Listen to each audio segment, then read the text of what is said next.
Let's talk Indiana Jones bullwhips. It is 2025. I haven't posted anything on this channel in a while, so I thought I would do that. I apologize for the squeaking sound. That is just the foam core that makes up my layout at this time. Started a new channel, got into model railroading, virtual flying. It's not sailing season. It's well below freezing outside, which is why I'm not doing this outside. But I haven't posted anything to this channel, so I thought I could use some content. So for those of you wondering, this is just a goatskin Adventures jacket from US Wings. I wanted an Indiana Jones jacket. I've wanted one since I was about 11 or 12. I finally have one. So it served me really, really well, and it gets the job done. So that's awesome. Also, much better than the Disney Indiana Jones jacket that I saw when I went to Disneyland. Oh boy. Okay, so Indiana Jones whips. Currently, I've got 4 of them, including my newest one here that we're going to talk about and why it is and isn't an Indiana Jones whip. First question, I guess, is am I a gearhead? I have decided that I have more information on the subject of Indiana Jones gear than I would like at times, but I am not currently chasing the perfect turn and the pinch and the right color of felt for this certain scene in Raiders of the Lost Ark, because I think that is the hat. So, but when it comes to these, I'm a little bit more particular about it. But I also have thoughts and opinions on that, which you'll probably hear throughout this. So let's get started, though. So starting off, for those of you new to the channel, this is all new information. For those who've been around a while, you know some of this, but it never hurts. This is a 8-foot Indiana Jones whip by Louis Fox. My favorite part about this whip is that it was cracked by David Morgan and pronounced to be a good whip. And that is why I can never get rid of it, but also why it is an Indiana Jones whip, because the man who created them told me it was. This whip epitomizes some of the design features that you can see in Indiana Jones whip, primarily the fact that you're throwing so much weight off the back. There is a lot of weight back here, and when you throw it, you feel that. You can feel the tip. It's not pinpoint accurate as much as I'd like. I have to think about it in order to get it there. That's neither here nor there, but as far as what it's designed to do, the original design brief, which is coarse cutting and cowboy work, this does a remarkable job. It hits with authority. It lands with authority because you're throwing all that weight. It's a joy and a lot of fun to throw. And this is also the oldest Indiana Jones whip I have. But yeah, it has aged absolutely gorgeously. You can see all the colors there. When people ask, how do you age an Indiana Jones whip? My opinion is use it. Just use it. We have to remember, in Raiders at least, all of those whips were primarily from Glenn Randall's collection. They were all well used. That's why they look used, was because they were. And it shows, right? I've got other opinions on that, but we'll chat about that later. So that's the 8-foot.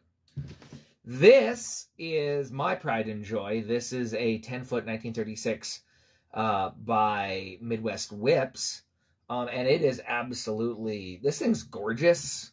Whenever I take it to the Utah whip meetup, someone always wants to crack it, and I always want people to crack it, because this is, in my opinion, kind of the epitome of what you can get when looking for a quote-unquote screen-accurate Indiana Jones whip from Raiders. I know Paul has put a lot of work into making sure that this is right, from the internal construction to other little things. Now, you can talk about what specific whip you want for what specific scene, but if you're looking for a Raiders whip, in my opinion, you really can't go wrong with this. And for a variety of reasons on which I have opinions. But this is just amazing. This is the 10-foot model, of course, because, again, screen accuracy. Even though that's not actually what was used in Cairo, but that's a whole other discussion. See, like I said, I have more knowledge sometimes than I would really like to. But there we go. There we go. If you're looking for a Raiders whip, this is what I do. This is what I say. Get a 1936. You really cannot go wrong with this whip. It also handles beautifully, but it's a lot of whip. And you really feel that when you use it. This is my Kingdom of the Crystal Skull whip. by Mallory Whips, and this is done to specifications that I pulled off of Anthony DeLongis's personal whips. His whips, Anthony's whips, are probably the closest we're ever going to get to production whips, as they were part of the same run that was sent to production. They were the first ones, not really publicly available, I guess, but not production whips. To my knowledge, we've never seen the Indy 4 whips outside of the movie itself. So Anthony's whips are the closest ones. There are some very interesting measurements in one of my previous videos. I did link my measurement sheet. I might actually go back and remeasure it at some point just to make sure, but that's where these measurements came from. It's a 9-foot whip because I couldn't decide between 8 and 10, both of which I had access to, so I just went with that. Absolutely wonderful whip. I really enjoy it. It kind of has all of the feelings and weight that people talk about when they talk about throwing the JACA Indy 4s, right? And then that kind of, I got to see another more modern Indy 4 that Mallory did recently through my friend and whip maker, Derek Taylor. And his whip felt very interesting. So I am blessed to have one of the whips that Anthony is currently using. He ordered whips from Australia. I have one of them, and the weighting on it is very particular because there's a line of succession through JACA that goes to Tom Hill, and Glendenham was making whips in that style and fashion, and so I ordered one, and it has the Australian triple belly on a lightweight handle has a very specific feeling. It's very nice. It's nose heavy in the fact that the balance is just different than what we're used to from American bull whips. And it was really nice. I tried that whip of Derek's and I felt that. I actually took his whip and my Randall whip, put them side to side and was like, feel this, the balance is roughly the same. And it's really nice. It's a pleasure to use. And so when I started this whip, this is what I'm calling the Adventure, and I'll tell you its story of its design and why I had it done this way. But I really liked that. And so when I went and I spoke to Rich, and I was like, hey, I'm looking for a new whip. This is what I am looking for. We had a long couple of conversations. I did a video for him about what I'm looking for. He came back. Then we talked for about an hour and a half on the phone about what I'm looking for. And this is the end result. This is what my attempt at what I think the Indiana Jones 4 whip was going to be. And we'll break down the nuances of this whip, and I'll talk about why that is. So if you read the Indy Gear site and you go to the discussion of the Indy 4 whip and the explanation, the original brief was for that Anthony sent to Terry was, I want the same as your 10-foot whip with 5 inches between the handle, built exactly the same. So you would get the shorter, the better handle, the more Indy-esque handle. Now, due to NDAs and things, Anthony could not have a back and forth with Terry about what exactly he was looking for. And so in the end, we get this. A fine whip, but I don't believe it's actually what we're looking for. So I decided to continue that design process and really nail down what I think the Indy 4 whip would have been. First thing I did, natural tan, right? That's the Indiana Jones color. It's natural tan. Don't get me started on the last movie and the color of the whip and why, because that's a whole nother discussion that I will not have in this video.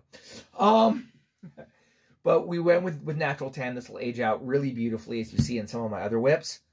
I went with 7 feet long. So recently, Anthony and Grandmaster Ron Liu came out with bullwhip combatives at multiple ranges. If you haven't seen that or gotten it yet, check out Anthony's Buy Me a Coffee and download it and watch it.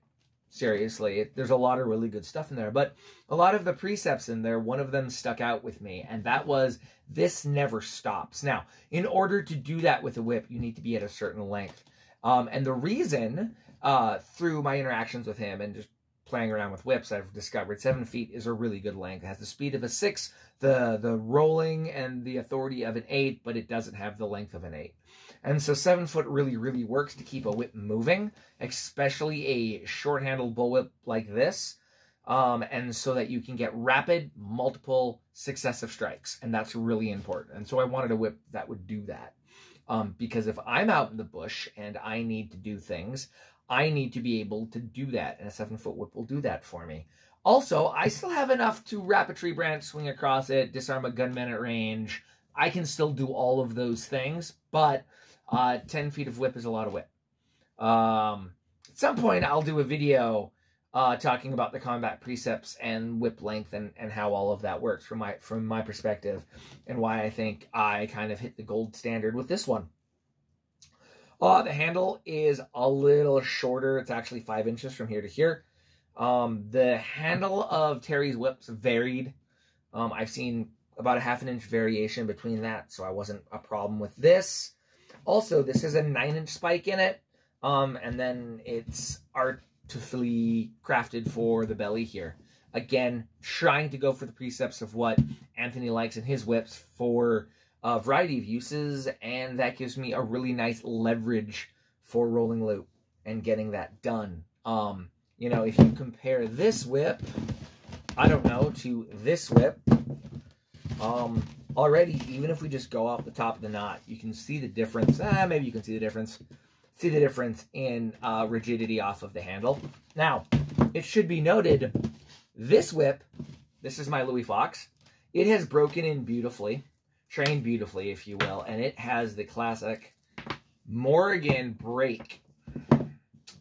Oh, I'm not sure you can see that. There we go. Morgan brake off the top of the handle. You see this pretty hard curve in the whip scene at the opening of Raiders of the Lost Ark when he brings the whip behind him. You see that, and that is a Morgan characteristic. It's not a bad thing. It's just how they work and what they do. But you see that break, and you see that break in this whip too, which is why I am so incredibly pleased with it. Anyway, back to this one. So I went with a slightly elongated here because we're still trying to get the leverage, right? The idea was that he wanted a short-handled bullwhip that handled like a 5-inch handle, I guess 8-inch spike, that handled like a 10-inch handle. And I think that I've got this in this whip. And if you think about that, so that puts, you know, right about where this is, there is my handle length right there. And it flows off that absolutely beautifully. I really wish that it wasn't 33 degrees below freezing outside so we could go outside and I could crack this, but I'm going to wait for better weather before I bring this outside. Let's see here. Also, we try to follow the weight pattern of of Derek's Indy 4, right? I wanted that more forward weight that is really indicative of almost no weight to very little weight, a fiberglass or cane handle moving into the whip, simply because it's lightweight. I can use it for a long period. The fact of the matter is that if you get an American style bullwhip and you use it for an extended period of time, your hand's going to start to hurt. At least mine does. And especially utilizing the finesse in the hand that I do. After a while, that weight just gets really, really tiring. And I wanted something that didn't have that weight. I know that Anthony has really preferred Glenn's work for teaching because, again, if you're using it for a long period of time when you're instructing or whatever, you don't want to wear your hand out. And this whip doesn't wear my hand out, which is good. The other thing with this whip is it is pinpoint accurate. In rolling loop, we talk about an area about the size of a dime or a quarter that we're trying to hit consistently and repeatedly. This whip will do that. And that's what I need. That's what I want. That's one thing I look for. And yes, to a certain extent, it is the user. My favorite indication of that is Gary Deere and his ability to use a swivel handle bullwhip to do really fine cutting and be very accurate with it, showing that it is in fact the user. People like Adam Winrich can do that too. However, having a good tool helps, and the design of this is specifically geared towards that goal. So, this is the Adventure bullwhip. I will do a full outside crack it, show how it works and stuff review once it warms up outside. But I just want to talk about indie whips real quick so I can get some content up on this channel. But also, Really big thanks to Mallory Whips. This is perfect. This is exactly what I wanted. This is what, if I were out in the bush or I were out globe-trotting, this is and will be the whip that I will have with me, because it does everything that I want, nothing that I don't. And it gives me the reliability, the accuracy, and the repeatability for all of the things that one would need a bullwhip for. So, really happy with it. Anyway, that is my current Indiana Jones bullwhip collection, if you will. Am I looking for a new one? If one drops into my lap, I might. But right now I'm fairly happy with the whips that I have. I have a concept that I call working whips. In other words, as much as I am a whip collector to a certain extent, I like having whips that I'm going to use. My whip use case is relatively narrow, and so I want whips that work for that. All of my indie whips serve a purpose, right? I don't just have them to have them. I'm not... I have this one because I consider the 1936 Raiders to be the ultimate indie whip. If you're just looking for an indie whip, that's why I have that. That's why I have this one. 10 foot's a lot. I use it very rarely, but I'm super happy to have that one. I like this 9 foot because I do use it. It's a really good long whip to use when I want to work on things and I want to, do some target cutting and things. This whip does it beautifully, so it is a working whip in that design. This was cracked by David Morgan. I can never let it go. And now I have this one, which is going to become one of my primary whips because it does things that my other whips do as well. So, yeah. Am I looking for another indie whip? Probably not anytime soon. Sometimes I think I'd like to get a 6-foot indie whip. But we'll see. That's not currently in the works. But we've got some exciting stuff coming up this year as far as the channel goes. I actually want to get video at the Utah Whip Meetups for a change because I have a lot of fun, but normally I'm so busy doing it I don't get any footage or things at all. So hopefully that'll change. I'm going to Combat Con this year. It is the last year, as I understand it. There are people there that I need to meet. Dan Trout, Ron Liu. I need to see Anthony for the year because I do try to see him at least once a year. That are going to be there, and it's the only way that I can get them in one room at one time. And also because I guess Vegas, baby. Actually, I hate Vegas, but we're also gonna take a helicopter flight. I'm gonna see Ka. We want to see a show in the Sphere. So late July, August. Also, Alyssa Myers, she's gonna be there. And I've got a whip coming from her that I'll probably do a video of later. But, yeah. So, I would love to meet her as well. So, I've got people I need to meet. I got things I want to do. So, we are going to Combat Con. Hopefully, I can get content. I'm not too busy, but I'm terrible at making content when I'm busy doing things. But, Indiana Jones, welcome to 2025. I hope you all are having a wonderful time. Questions or comments are always welcome. In the meantime, practice. Stay safe.